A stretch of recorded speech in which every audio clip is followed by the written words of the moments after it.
नवरात्रि के दिनों में कन्या पूजन का विशेष महत्व है, या फिर यह कहा जाए कि कन्या पूजन ही नवरात्रि में सबसे बड़ी धार्मिक मान्यता है। शास्त्रों के अनुसार नवरात्रि के 9 दिनों में कन्याओं को भोजन करवाने से मां दुर्गा प्रसन्न होती हैं और मनोकामना पूरी करती हैं। कन्या पूजन में कन्याओं के माध्यम से माता तक भक्तों के द्वारा कराया गया भोजन पहुंच जाता है। पुराणों में वर्णन मिलता है कि कन्या पूजन के लिए 3 से 9 वर्ष की कन्याओं को ही आमंत्रित करना चाहिए। इससे अधिक उम्र की कन्याओं का चुनाव नहीं करना चाहिए। कन्या पूजन से माता बहुत प्रसन्न होती हैं। पूजन, हवन, दान से भी अधिक प्रसन्नता माता को कन्या पूजन से मिलती है। कन्या पूजन के लिए शास्त्रों में बताया गया है कि 3 साल की कन्या को भोजन करवाने और पूजन करने से त्रिदेवी लक्ष्मी, सरस्वती और काली की पूजा का फल मिलता है। इससे तीनों देवियों प्रसन्न होकर आशीर्वाद देती हैं। कन्या पूजन में 4 साल की कन्या का पूजन करने और उन्हें भोजन करवाने से बड़ा ही कल्याण होता है। इनकी पूजा से देवी सुख समृद्धि प्रदान करती हैं। इस उम्र की कन्या को कल्याणी देवी मानते हैं। कन्या पूजन में 5 साल की कन्या का पूजन सेहत के लिए बहुत ही शुभ फलदायी होता है। 5 साल की कन्या के पूजन से आरोग्य सुख की प्राप्ति होती है। इन्हें देवी रोहिणी के नाम से जाना जाता है, जो देवी पार्वती की बहन है। वहीं 6 साल की कन्या के पूजन से ज्ञान और विद्या की प्राप्ति होती है। 6 साल की कन्या को कालिका देवी के रूप में माना जाता है। कन्या पूजन में 7 साल की कन्या को जो लोग भोजन करवाते हैं और उनकी पूजा करते हैं, वह चंडिका देवी को प्रसन्न करते हैं। इस आयु की कन्या की पूजा करने से धन धान्य में वृद्धि होती है, जबकि 8 साल की कन्या देवी शांभवी रूप में होती है, जिनकी पूजा करने से प्रसिद्धि और प्रतिष्ठा की प्राप्ति होती है। कन्या पूजन के लिए जो लोग 9 वर्ष की कन्या की पूजा करते हैं, वह मां दुर्गा की पूजा का फल पाता है।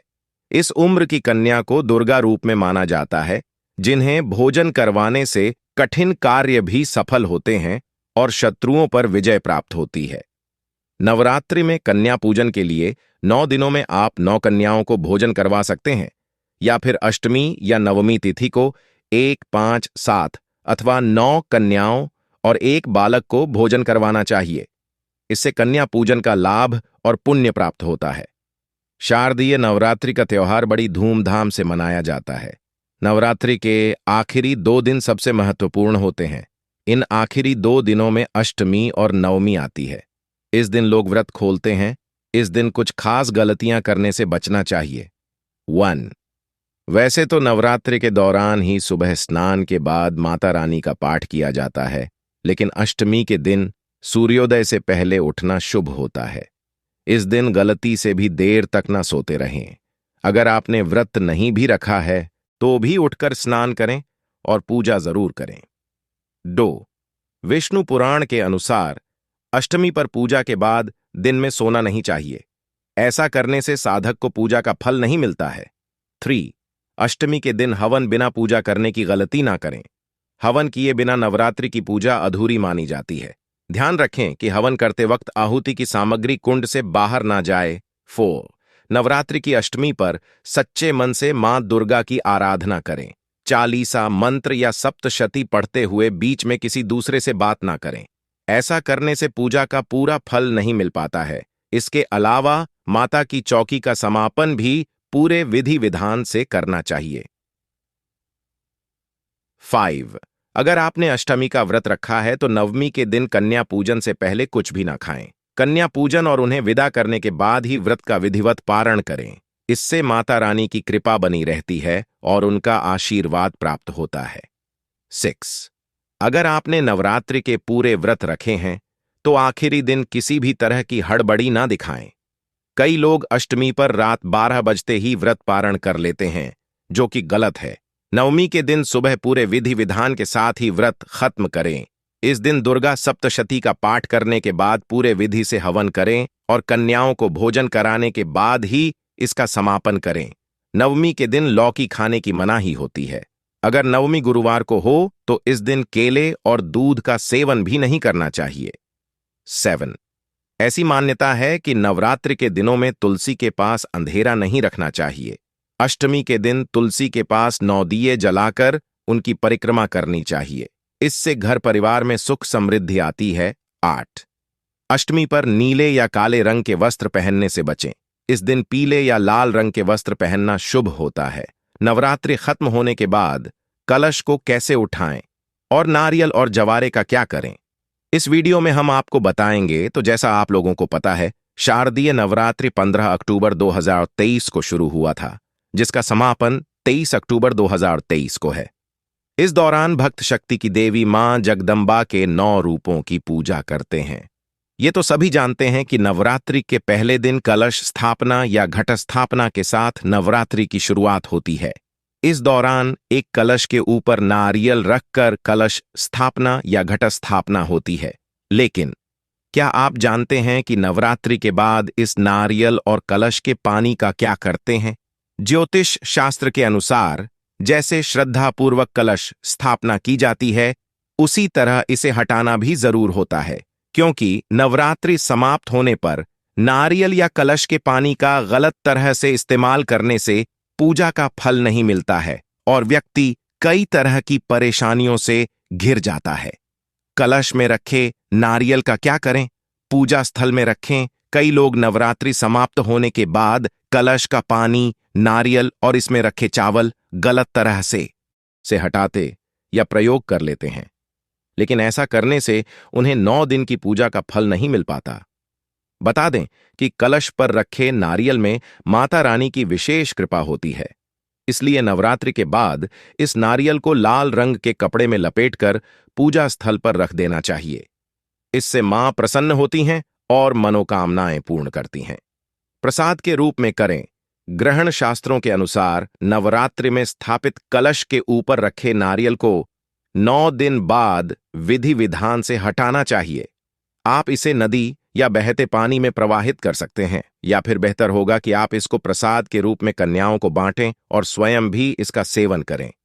इससे सुख समृद्धि मिलती है। चावल करें। प्रवाहित बता दें कि हिंदू धर्म में पूजा पाठ के बाद पूजा की सामग्री को जल में प्रवाहित करना सबसे उत्तम माना जाता है। चाहे वह नारियल हो, कलश के नीचे रखे चावल या फिर अन्य चीजें, नवरात्रि के बाद सभी को जल में प्रवाहित जरूर करना चाहिए। इससे कोई दोष नहीं लगता और पूजा का संपूर्ण फल प्राप्त होता है। इसके अलावा कलश के पानी को पूरे घर में छिड़कें और कलश में अगर आपने सिक्का रखा है तो उसे लाल कपड़े में लपेटकर तिजोरी में या पैसे रखने वाले स्थान पर रख दें। नवरात्रि के बाद या तो हम कलश को उठाकर उसके पानी को किसी पेड़ में डाल देते हैं, और उसी तरह हम ज्वार के भी 2-3 पत्ते तोड़कर किसी पीपल के पेड़ के नीचे रख देते हैं अथवा किसी बहते हुए पानी में विसर्जित कर देते हैं। लेकिन आजकल तो हम लोग कुछ अन्य कारणों से इन्हें बहते हुए पानी में भी विसर्जित नहीं कर पाते हैं, क्योंकि आजकल नदियों में इस प्रकार की वस्तुओं को डालने पर सरकार की तरफ से रोक लगाई हुई है, और इसी कारण हम लोग कई बार कसमस में पड़ जाते हैं कि इन ज्वारों का क्या करें और इस कलश के पानी का क्या करें। सबसे पहले हम अष्टमी अथवा नवमी के दिन पूजा करने के बाद जब हम कलश को अपनी जगह से हटाते हैं तो सबसे पहले हम आम के पत्तों को कलश से अलग कर देते हैं। उसके बाद नारियल को तोड़कर उसकी गरी निकालकर हम लोग प्रसाद के रूप में सबको बांट देते हैं। जिन कन्याओं को हम लोग भोजन कराते हैं उनके भोजन के साथ भी हम उसे प्रसाद के रूप में परोस देते हैं, तथा इस कलश के जल को आम के पत्तों की मदद से अपने घर में छिड़क देते हैं, जिससे हमारे घर की जितनी भी नेगेटिविटी है वह दूर हो जाती है और अच्छी एनर्जी हमारे घर में आने लगती है। कलश में अगर कुछ जल बच जाए तो उसे अपने घर में लगे तुलसी के पौधे में डाल दें। यदि किसी कारणवश तुलसी का पौधा आपके घर में नहीं है तो आप किसी भी पवित्र पेड़ में वह जल डाल सकते हैं। इसके बाद कलश स्थापना के दौरान हम लोग कलश में जो सिक्का डालते हैं उसे निकालकर अपनी तिजोरी अथवा धन रखने की जगह पर किसी लाल कपड़े में बांधकर रख लीजिए। यह सिक्का आपके घर में समृद्धि लाता है। आप जहां भी उस सिक्के को रखेंगे उस जगह पर पैसे की कभी कमी नहीं रहेगी। नवरात्रि के दौरान ज्वारों का बहुत ही बड़ा महत्व होता है, क्योंकि ज्वारे तो सभी लोग बोते हैं, लेकिन सभी लोगों के द्वारा बोए गए ज्वारे एक जैसे नहीं होते हैं। सब लोगों के ज्वारे की ग्रोथ भी अलग अलग होती है। किसी के ज्वारे बहुत अच्छे होते हैं और किसी के ज्वारे छोटे होते हैं। ज्वारों को इस तरह से होना अपने आप में शुभ और अशुभ का सूचक भी होता है। यदि आपके ज्वारे ऊपर से हरे हैं और नीचे से सफेद हैं, तो यह शुभ संकेत होता है। इससे माना जाता है कि हमारा आने वाला समय बहुत ही अच्छा होगा। छोटे और अच्छी दशा में ज्वारे नहीं होने के संकेत से माना जाता है कि हमारे जीवन में आने वाले दिन परेशानियों वाले हो सकते हैं। नवरात्रि के बाद हम ज्वारों में से कुछ पत्तियों को खींचकर बाहर निकाल लेते हैं और उन पत्तियों को घर में बने मंदिर में रख दें। ऐसा करने से ये ज्वारे अभिमंत्रित हो जाते हैं और जब हम पूजा की समाप्ति के बाद इन ज्वारों को उठाकर या तो आप अपनी तिजोरी में रख लीजिए अथवा किसी पवित्र स्थान पर रख दें। इसके बाद हम लोग पुन 3, 5 अथवा 7 की संख्या में निकालें और फिर आपके घर भोजन करने आए कन्याओं की थाली में परोस दें। इसके बाद आप ज्वारे के बर्तन से ज्वारे के ग्रीन भाग को काट लें और जूसर मिक्सर में डालकर इसका रस बना लें और ज्वारे के इस रस को प्रसाद के रूप में अपने घर परिवार के सदस्यों में वितरित कर दें।